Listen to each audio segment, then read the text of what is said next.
Salut à tous les amis parieurs, j'espère que vous avez tous la pêche. On se retrouve pour une nouvelle vidéo où on va analyser et pronostiquer l'UFC ONE ESPN numéro 56, Lewis versus Nascimento. Avant tout, on va récap en rapide l'UFC 301 qui s'est passé samedi dernier.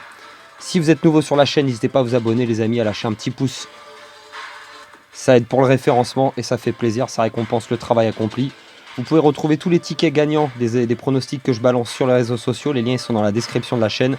Facebook, Instagram, TikTok, Twitter. N'hésitez surtout pas à aller vous abonner les amis. J'ai eu plein de nouveaux abonnés ces dernières semaines. Un grand merci à tous ceux qui prennent le temps de s'abonner à la chaîne. Vous m'aidez à grandir. Merci beaucoup les amis. Alors ces derniers temps, ce qui m'a fait gagner beaucoup d'abonnés, c'est mes vidéos sur les top 10, les classements, top 20, tout ça. Je vous prépare là un top 15 des meilleurs heavyweights du MMA et je la balancerai très bientôt. Et aussi, n'hésitez pas à vous abonner à la chaîne de MMA francophone. Il balance tout ce qui concerne sur l'UFC, les pesées, les face-à-face, les countdowns traduits en français, les conférences de presse traduites en français également. N'hésitez surtout pas à vous abonner à sa chaîne pour lui donner de la force. Merci les amis. Et aussi, je vous en ai déjà parlé, le site mmaprono.com. Vous tapez ça sur Google, vous tombez directement sur le site et vous verrez plusieurs analyses et pronostics des gros événements de MMA. Et on est plusieurs dessus, alors je participe au projet. Il y a 2 autres personnes qui l'ont créé, qui font exactement analyse et pronostics dessus. C'est très intéressant de voir des avis différents. N'hésitez surtout pas à les regarder.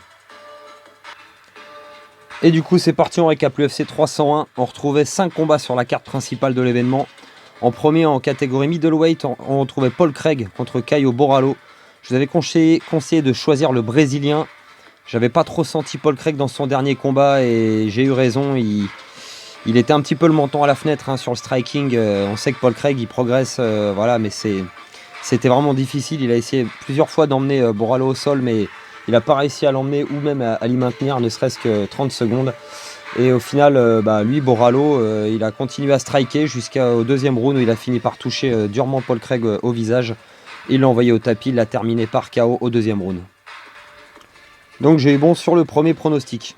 On enchaîne sur le 2e combat. On retrouvait, c'était pareil en catégorie middleweight, le Brésilien Michel Pereira contre Ior Potieria. Et je vous avais conseillé de choisir Pereira, qui était sur une sacrée série de victoires. Et je voyais peu de chance pour Potieria de remporter ce combat qui était moins qualifié. On va dire qu'il avait moins de skills dans tous les compartiments. Et Pereira, il m'a pas fait mentir, il l'a envoyé au tapis sur les premiers échanges. Il l'a attrapé ensuite, après avoir fait un salto retourné qui aurait pu lui coûter la victoire à cause de son tibia qui a failli atterrir en plein visage. Il a ensuite attrapé Potieria qui a essayé de se relever en guillotine et puis il l'a fait taper au premier round en moins d'1 minute 54 secondes. Performance encore exceptionnelle de Michel Pereira. Et en plus de ça, pour couronner le tout, il a vengé Mauricio Shogun Rua, juste après qu'il soit introduit au Hall of Fame. Il l'a vengé parce que Potieria, c'était le dernier adversaire de Shogun qu'il avait battu. Pereira a fait exactement le même geste que Potieria avait fait après avoir battu Mauricio Shogun. Donc vengeance accomplie et ça faisait plaisir. Moi, je suis Mauricio Shogun Rua, je suis un grand fan. C'est mon combattant préféré entre tous, qui est à la retraite aujourd'hui, bien sûr. Donc ça faisait plaisir de le voir introduit au Hall of Fame. Vraiment, c'était vraiment top. Parce que vraiment, il mérite. On enchaîne sur le 3e combat. On retrouvait catégorie light heavyweight. Anthony Smith, le vétéran, contre Vitor Petrino.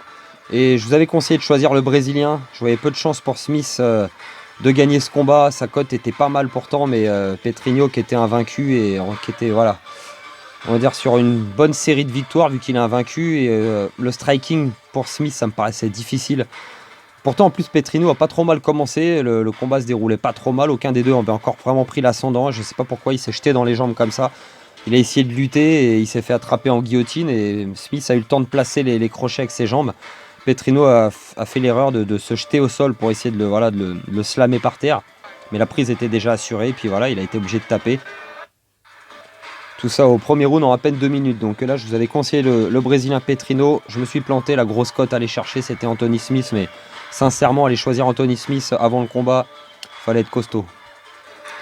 On enchaîne sur le co-main event. On retrouvait José Aldo face à Jonathan Martinez. Je vous avais conseillé de choisir Martinez. J'avais du mal à croire dans le retour de Aldo. Je l'avais bien précisé dans la vidéo que Aldo, je savais qu'il viendrait bien préparé. C'est un très grand champion. Et après, c'est les 2 ans d'absence. Même s'il avait fait un peu de boxe anglaise, les 2 ans d'absence face à Martinez qui était sur une série de 7 victoires d'affilée, je crois, et qui détruisait ses adversaires. Dans le premier round, il a été vraiment trop timide, Martinez. Je ne l'ai pas reconnu. peut-être un petit peu impressionné d'être face à José Aldo, qui est un de ses combattants favoris à lui aussi, hein. Forcément, il est jeune, il était fan de José Aldo avant même de commencer sûrement le MMA. Et il a sûrement été impressionné dans le premier round, il n'a pas fait grand chose, même ses fameux low kicks, c'est Aldo, c'est même lui qui en a envoyé, je pense, les plus solides. Deuxième round, il a commencé un peu à se réveiller, mais José Aldo, il était toujours présent, il était très vif, et il est vraiment impressionnant la prestation de José Aldo. Et le troisième round, Martinez, quand il a commencé à se réveiller, à vouloir être plus agressif, parce qu'il a vu que le combat lui échappait, c'est même lui qui s'est pris un knockdown et qui a failli se faire finir et qui a terminé le combat sur le dos. Donc performance incroyable pour le retour de José Aldo, j'ai pas cru en lui. Mais il y a quand même une contre-performance, je dirais, de Martinez, mais ça n'enlève rien à la victoire de José Aldo, vraiment spectaculaire pour un retour après 2 ans d'absence à 37 ans, faut le préciser. Donc 2 erreurs sur 4, j'ai pas cru donc en José Aldo et j'aurais dû, ça me paraissait compliqué, vraiment j'avais revu les derniers combats de Martinez avant de faire mon choix et il me semblait vraiment trop dangereux sur sa lancée, enfin bref. Erreur pour celui-ci, on enchaîne sur le combat du main event. On retrouvait Alexandre Pantoja face à Steve Erceg pour la ceinture flyweight. Je vous avais conseillé de choisir le Brésilien. Je pensais que c'était trop tôt pour Erceg après seulement 3 combats face à des adversaires entre guillemets moyens. Pantoja, lui, qui avait affronté tout le top 5 de la catégorie flyweight. Et Erceg, il a quand même été dangereux. Alors ça a été compliqué pour lui dans les 2 premiers rounds. Pantoja, il lui a roulé dessus sur le grappling. Mais plus le combat avançait et plus Erceg il commençait à reprendre un petit peu ses marques et à réussir à ne pas se faire amener au sol. Il défendait de mieux en mieux les amener au sol. Il réussissait même à se sortir de situations compliquées en grappling. Pantoja, lui, à l'inverse, plus le combat avançait, plus striking devenait compliqué. Et il avançait quand même beaucoup de fois en chargeant le montant à la fenêtre. Là, quand il avance en accélérant, en courant comme ça, en envoyant 2-3 coups. Et il reste quand même le menton très ouvert et c'est vrai qu'Erceg il en a profité quelques fois, il a quand même pas mal touché. Alors il y en a beaucoup qui disent que le combat il était quand même très serré, mais je pense pas. Pantoja a quand même fait ce qu'il fallait, je pense, pour remporter la victoire. Steve Erceg à l'inverse n'en a pas fait suffisamment. Quand on veut devenir champion, surtout par décision, faut quand même se montrer dominant sur l'ensemble des 5 rounds, au moins sur 3 rounds. Ça n'a pas été le cas selon moi et il a terminé le 5e round en plus sur le dos, donc non, victoire de Pantoja méritée selon moi et je vous avais donc conseillé de choisir le Brésilien. Ce qui me met au final à 3 sur 5 pour les pronostics, c'est pas trop mal pour commencer le mois de mai. Je vous avais du coup conseillé, vu que les cotes étaient très basses pour les 3 premiers combats, de les combiner. Alors soit avec Martinez, donc là c'est pas passé, soit avec Pantoja qui avait des cotes un peu plus intéressantes. C'est ce que j'ai fait, moi j'ai combiné Pereira avec Pantoja et Borralho avec Pantoja également. J'ai balancé les tickets sur les réseaux sociaux. Si vous voulez jeter un coup d'œil, n'hésitez surtout pas à les voir les amis. Voilà, on a terminé avec le récap de l'UFC 301. On enchaîne sur l'analyse et pronostic de l'UFC Honest numéro 56. C'est parti. Alors l'UFC Honest numéro 56 se passera le samedi 11 mai. On retrouve 6 combats à la carte principale. Et on retrouve en premier combat catégorie heavyweight Waldo Cortés Acosta contre Robelis Despain. Alors Acosta, il est américain, il a 32 ans, 11 victoires pour une seule défaite en carrière. Sur ces 11 victoires, on a 5 finishes par KO technique, une seule par soumission et 5 décisions. Sa seule défaite, elle a été par décision. Et depuis que Acosta il a intégré l'UFC par les Dana White Contenders, c'était en 2022. Il a enchaîné 2 victoires ensuite contre Jared Vareda et contre Chaz Sherman avant d'avoir sa première défaite contre Marcos Rogerio de Lima. C'était en avril 2023. Il a ensuite renoué avec la victoire en battant notamment un ancien champion, Andrei Arlovski. C'était par décision au mois de janvier 2024. Donc il est sur de belles victoires Acosta. Sa dernière défaite donc remonte à il y a 1 an à peu près. Et sa dernière victoire quand même contre l'ancien gatekeeper, l'ancien champion Andrei Arlovski. C'est vrai que même si aujourd'hui voilà, il a plus de 40 ans, ça ne veut pas dire grand chose, mais quand même il faut le passer. Et je pense que ça va être compliqué pour lui face à son adversaire. On retrouve Robelis Despain. Il vient de Cuba, il a 35 ans et il a 5 victoires pour 0 défaite en MMA. Ces 5 victoires, elles ont été par KO ou KO technique, 100% de finish. Alors il a que 5 combats pour le moment, mais il a surtout 5 finishes au premier round. Et à part son premier combat qu'il a terminé au bout de 4 minutes et 54 secondes au Titan FC, après il a enchaîné 3 combats dans l'organisation Fury FC, il les a toutes terminées au premier round. Le premier en 12 secondes, le deuxième en 3 secondes et le quatrième en 4 secondes. Exceptionnel Robelis Despain sur à quelle vitesse il termine ses adversaires. Et donc pour son premier et unique combat à l'UFC, c'était à l'UFC 299. au mois de mars, hein, il y a à peine 2 mois. Il a battu Josh Parisian par KO technique en 18 secondes au premier round. Donc ça n'a pas traîné non plus. Grosse impression hein, pour son premier combat à l'UFC, du coup pour Despain. Donc Acosta face à lui, c'est un adversaire qui a déjà un peu plus d'expérience. Despain il va commencer très fort forcément hein, quand tu es à 5-0 et que tu termines tes combats en moins de 30 secondes. Forcément il va essayer je pense, de refaire la même chose. Donc la première minute risque d'être compliquée pour Acosta. Après c'est toujours le problème avec les combattants comme Despain où voilà, on n'a pas d'infos de ce qui se passe si ça dépasse le premier round. Est-ce qu'il en aura encore dans le carburant après avoir envoyé tout ce qu'il a? Il va sûrement se cramer dans le premier round si jamais il n'arrive pas à finir Acosta. Donc c'est toujours la petite question qu'on peut se poser.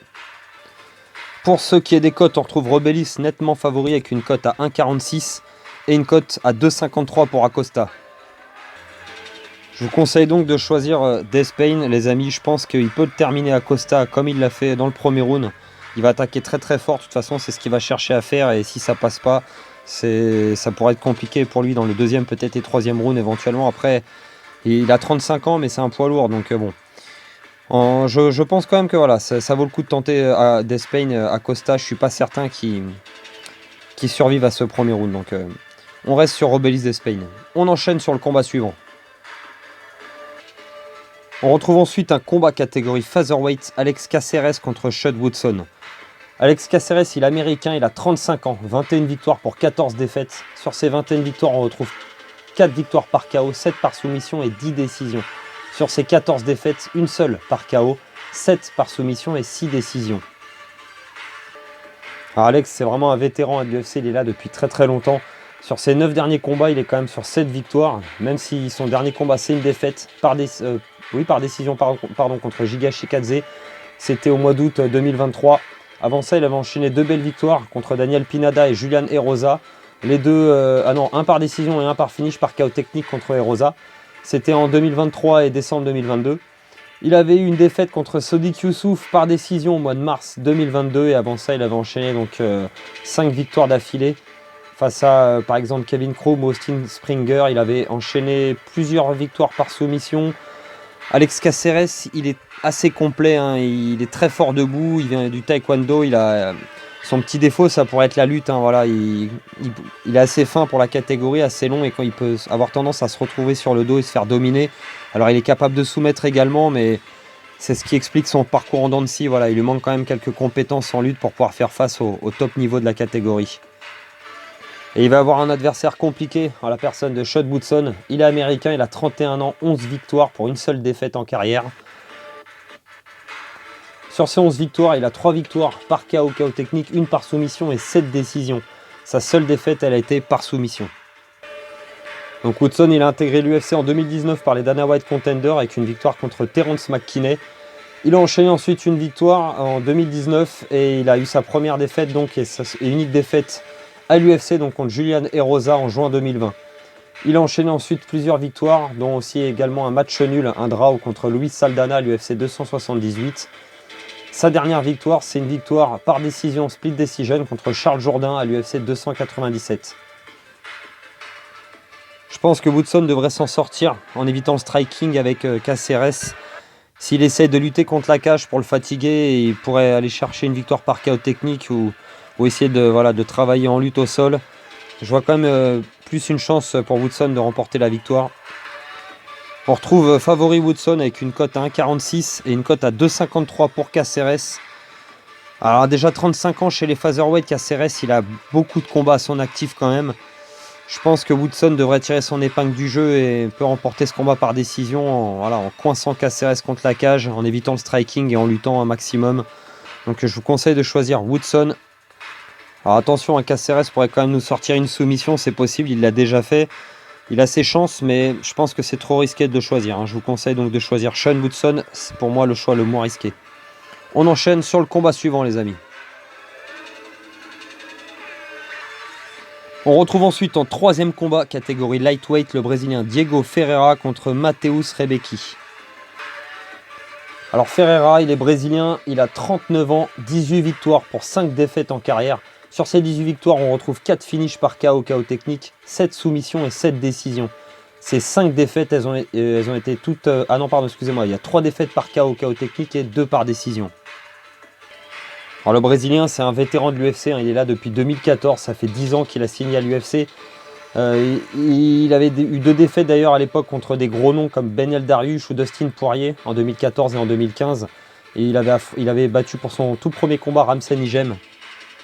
Et après sa défaite contre Dustin Poirier en 2015, il avait enchaîné entre 2016 et 2020 une série de 6 victoires avec des gros noms comme quand même Anthony Pettis, qu'il avait battu par soumission à l'UFC 246.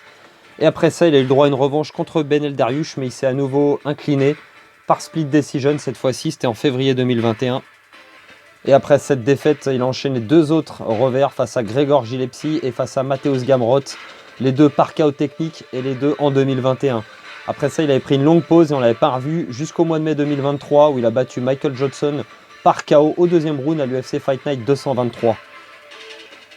Et donc le vétéran, il est opposé au Polonais Mateusz Rebecki qui a 31 ans, 19 victoires pour une seule défaite en carrière. 9 victoires par KO technique, 7 soumissions et 3 décisions. Sa seule défaite, elle a été par KO. Et elle remonte même il y a 10 ans, c'était en septembre 2014, c'était largement avant l'UFC où il avait pris ce fameux KO. Il a ensuite enchaîné les victoires dans les petites organisations avant de rejoindre l'UFC par les Dana White Contender en août 2022 où il a gagné par soumission face à Rodrigo Lidio. Il a ensuite enchaîné 3 victoires en 2023 au mois de janvier, au mois de juin et au mois de novembre. Une par décision et 2 finishes, une par KO technique et une par soumission. Il a battu notamment Roosevelt Roberts par soumission au premier round en 3 minutes. C'était à l'UFC 295 au mois de novembre 2023. Donc il est sur une sacrée série de victoires, le Polonais. Donc je pense que ça va être compliqué pour le vétéran Diego Ferreira. Sa dernière victoire contre Michael Johnson, c'était un combattant de vétérans. Michael Johnson, il s'est pris un KO, mais ça m'a pas, voilà, j'ai pas trouvé ça exceptionnel non plus parce qu'il a quand même le menton qui est fatigué, Johnson. Donc Ferreira, une seule victoire en 4 ans, ça va être compliqué face au Polonais qui lui, il est plus jeune, il est en confiance, il a pas perdu depuis 10 ans, sa seule défaite. Ça me paraît compliqué, je pense que debout ça va être difficile pour le Brésilien et je pense qu'il peut prendre un KO. Pour ce qui est des cotes, on retrouve d'ailleurs Mateusz nettement favori avec une cote à 1,27, une toute petite cote, et une énorme cote à 3,45 pour Ferreira.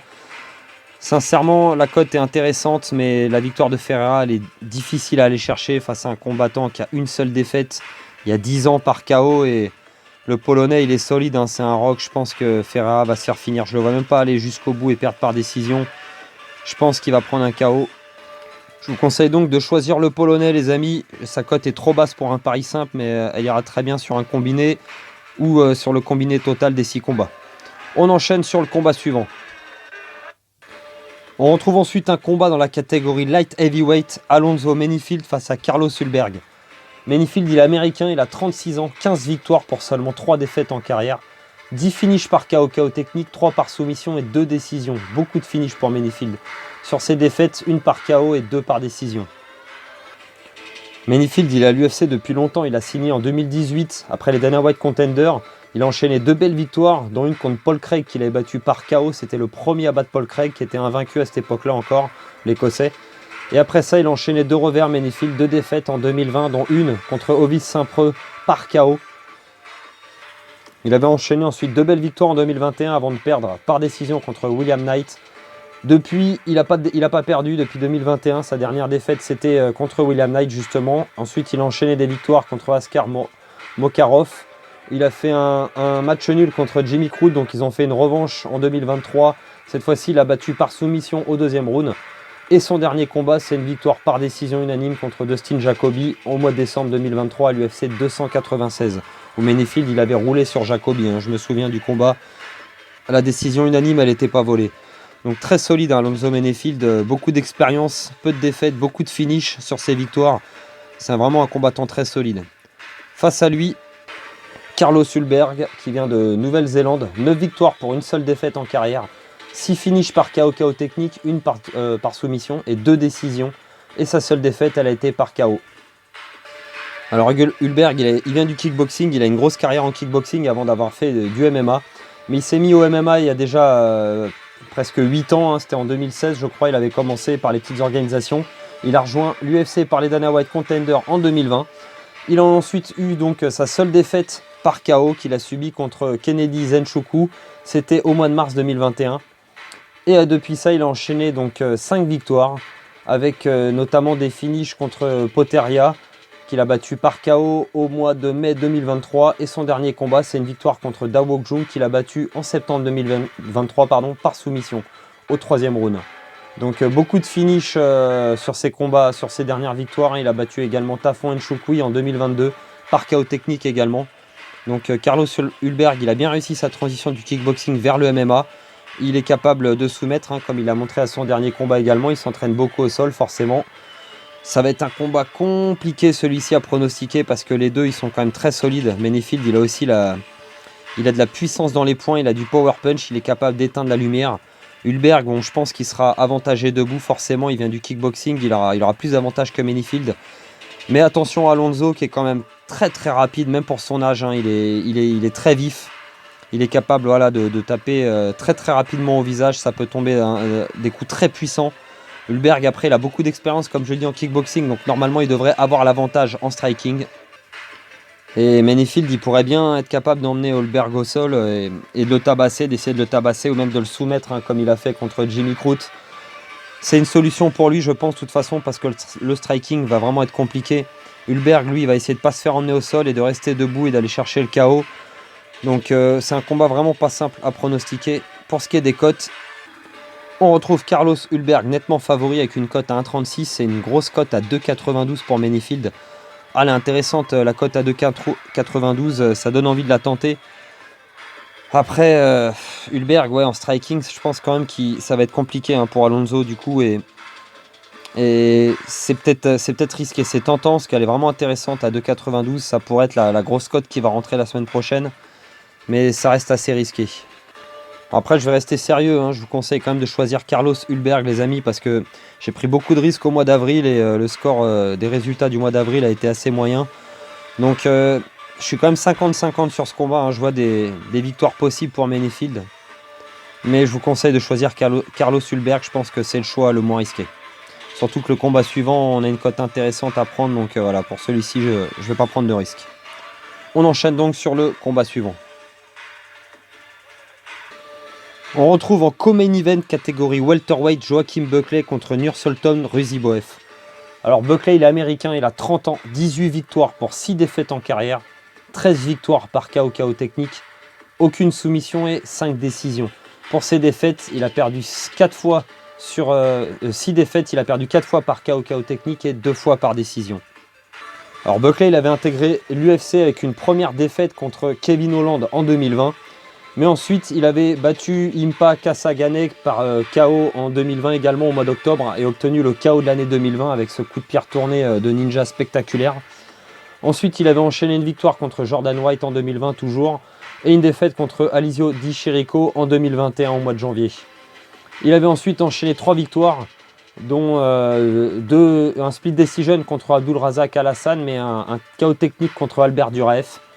Et ensuite, en 2022, il a eu une défaite par décision contre le français Nassourdine Imavov. Et à nouveau une défaite contre Chris Curtis par KO cette fois au mois de décembre 2022 à l'UFC 282. Tout ça c'était chez le middleweight, du coup il est descendu de catégorie ensuite chez les welterweight et il avait battu alors André Filo, je sais plus si c'était chez les welter ou pas, mais il a battu Alex Morono en 2023 au mois d'octobre, ça c'était chez les welter j'en suis sûr. Et ensuite son dernier combat c'est sa victoire contre Vicente Luque par KO technique à l'UFC en ESPN numéro 54 au mois de mars 2024, il y a tout juste 2 mois.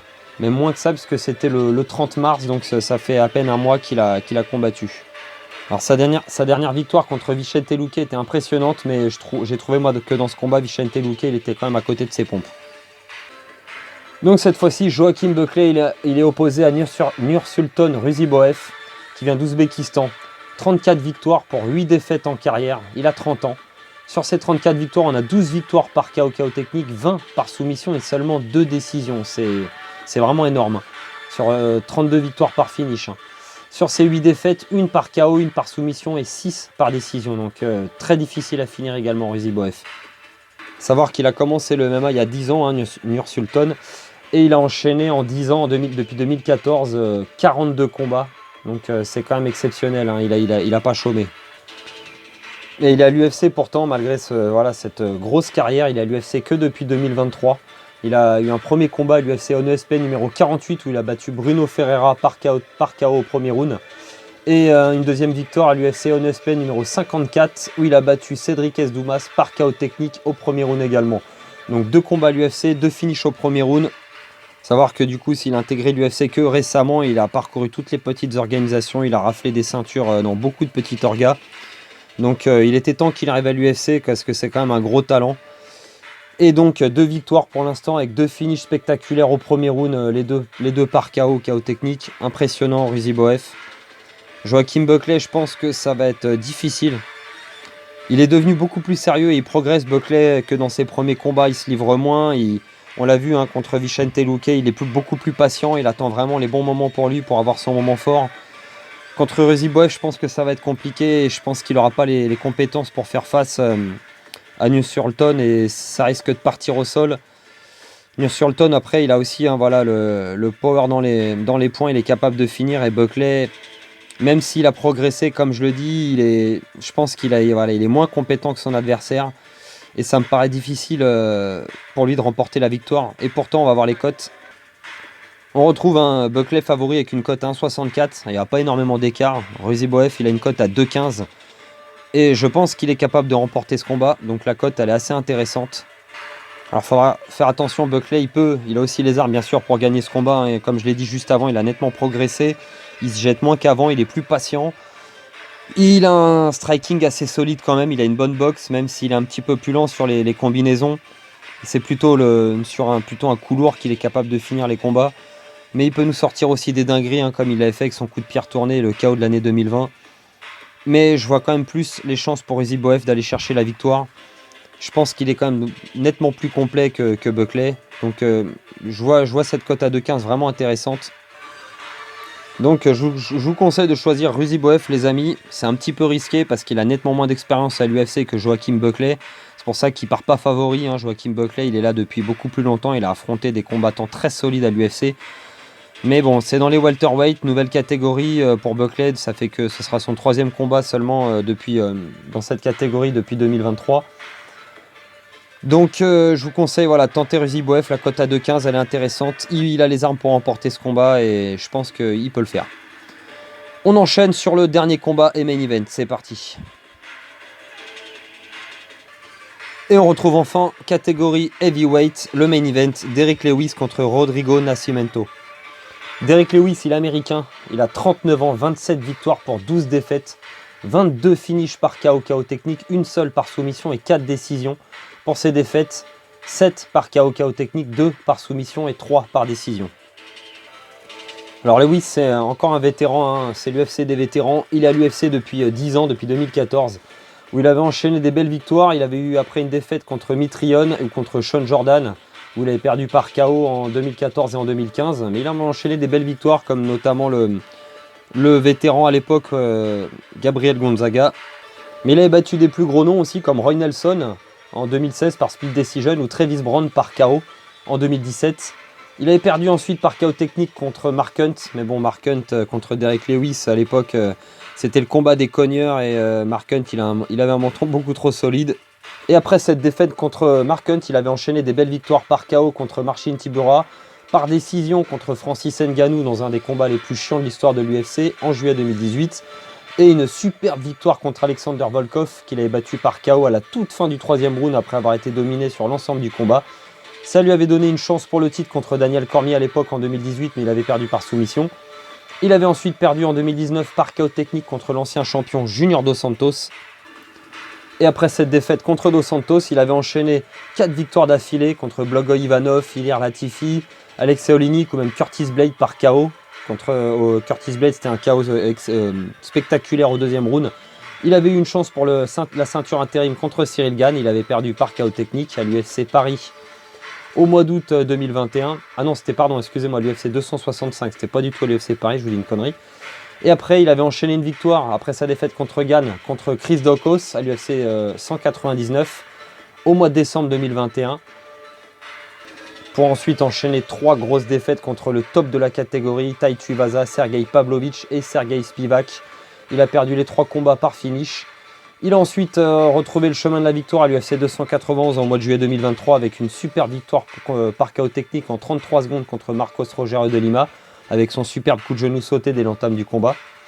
Et malheureusement pour Derek Lewis, son dernier combat c'est une défaite contre Gelton Almeida, le Brésilien, où il s'est fait dominer pendant 5 rounds à l'UFC Fight Night 231 au mois de novembre 2023. Alors il n'avait pas pris beaucoup de dégâts parce que Almeida il n'avait pas fait grand chose à part voilà, le balancer au sol Lewis et puis lui placer la montée, tenter des étranglements, mais Lewis voilà, il est solide au sol, on ne le termine pas comme ça, il avait tenu jusqu'à la fin du combat, mais il avait vraiment pratiquement rien fait ou proposé dans ce combat là. Donc vous voyez ce palmarès vraiment rempli pour Derek Lewis, il a affronté tout le monde, des champions comme Daniel Cormier ou Cyril Gane, et des combattants un petit peu plus faciles comme Chris Daukaus. Voilà, enfin, quand c'est du second panier, on va dire, Derek Lewis il place le KO. Quand ça devient un peu compliqué, il perd en général par décision ou par KO technique. Et on le retrouve donc opposé au Brésilien Rodrigo Nascimento qui a 31 ans, 11 victoires pour une seule défaite en carrière. Sur ces 11 victoires, on a 2 finishes par KO technique, 6 par soumission et 3 décisions. Sa seule défaite, elle a été par KO. Et après qu'il ait intégré l'UFC par les Dana White Contender en 2019, il avait eu une victoire contre Dontel Mace en 2020, qu'il avait battu par soumission. Et ensuite, sa seule et unique défaite contre Chris Daukaus au mois d'octobre 2020. Il avait pris un KO au premier round en moins d'1 minute. Alors c'est vrai que quand on voit ça, on se dit face à un cogneur comme Daukaus contre Derek Lewis, ça risque d'être compliqué. Mais il a enchaîné de belles victoires derrière. Il avait eu une victoire qui s'est transformée en no contest contre le français Alan Bodo. Je crois que c'était à cause de ce qu'il avait sûrement été contrôlé positif à un produit. Et ensuite, il a enchaîné 3 belles victoires. Ses 3 derniers combats, c'est 3 victoires depuis 2022 à 2023. Contre Tanner Bowser par split decision, contre Ilir Latifi par split decision également. Et contre Dontel Mace pour un combat revanche puisqu'il avait déjà battu. Mais cette fois-ci, il n'a pas réussi à le finir. Il l'a battu par décision au mois de novembre 2023 à l'UFC Fight Night 231. Donc une seule défaite en carrière pour le Brésilien. Vu que c'était contre un cogneur, je pense que contre Derek Lewis, il sait ce qui l'attend. Nascimento, il s'entraîne à l'American Top Team. Je pense qu'il aura un game plan voilà, basé sur emmener Derek Lewis au sol, sur du grappling, sur de la lutte. Essayer d'aller le coller contre la cage et surtout d'éviter le power punch de Derek Lewis. S'il réussit à faire ça, le Brésilien, il devrait s'en sortir. Il pourrait avoir une chance de remporter le combat. Contre Derek Lewis, il faudra quand même faire attention. On peut être capable de dominer, mais on l'a déjà vu contre Volkov ou contre... Curtis Blade. Derek Lewis, il est capable d'être dominé, mais de sortir un KO à tout moment, c'est possible. Il a le punch pour, puis il est dur à finir, il encaisse. Il est capable de se faire balader au sol pendant plusieurs minutes, de tenir, pour au final aller vous envoyer KO au centre de l'octogone. Donc il faudra que Nascimento fasse vraiment attention à ça, mais sinon je pense qu'il peut réussir avec un bon game plan à remporter ce combat.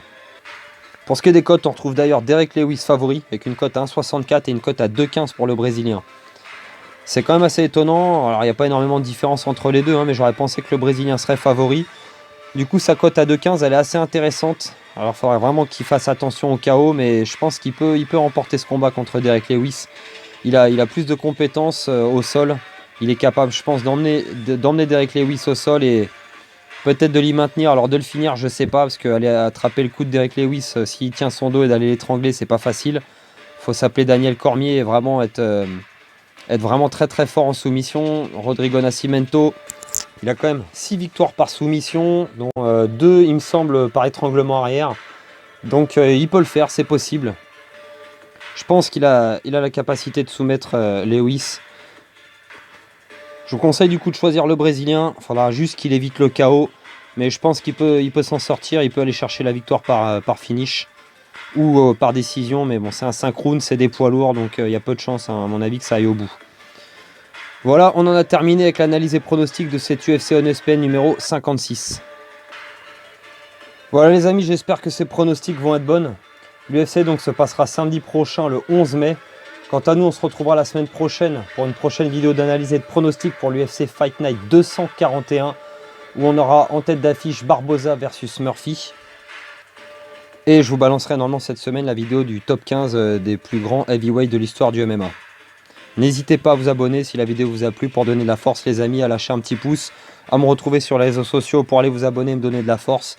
N'oubliez pas, je suis pas youtubeur pro, je suis sponsorisé par personne. Moi, je fais ça vraiment pour le plaisir parce que je suis passionné par le MMA et j'adore aussi partager avec vous.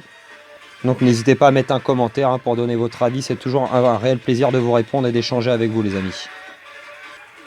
Et il ne me reste plus qu'à vous dire de faire très attention avec les jeux d'argent et les paris sportifs, les amis. C'est dangereux et risqué. Jouez toujours de façon ludique et réfléchie. De l'argent que vous pouvez vous permettre de perdre, c'est bien entendu interdit aux moins de 18 ans. Si jamais vous êtes en détresse d'argent, n'hésitez surtout pas à appeler le numéro qui est affiché à l'écran pour vous faire aider. Je vous souhaite une très très bonne soirée. Je vous dis à la semaine prochaine. Ciao à tous.